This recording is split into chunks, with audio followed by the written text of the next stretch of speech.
Alors, suite à cet été qui a été particulièrement caniculaire, les pelouses notamment majoritairement ont grillé. Les arbres, quand ils sont en pleine terre et dans les parcs, ils s'en sont plutôt bien sortis. Et puis les massifs de fleurs sont en partie en train de péricliter.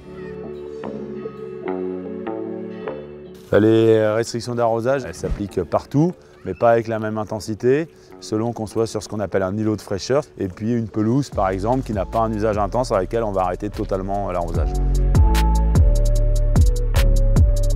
Tous les jours, les jardins sont fréquentés par environ 50 000 personnes.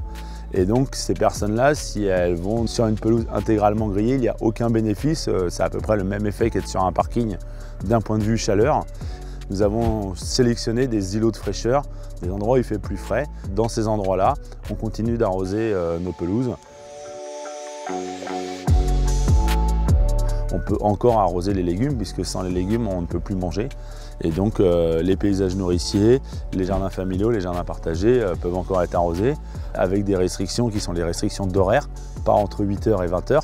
À noter quand même que ce sont des sites dans lesquels on a des réserves d'eau associées aux cabanons, aux cabanes de jardin, qui permettent d'utiliser l'eau de pluie dès qu'il y a une pluie. La consommation globale d'eau pour arroser les jardins nantais est autour de 200 000 m3 par an. Mais on peut facilement imaginer qu'on a au moins divisé par 4 notre consommation d'eau sur le mois d'août.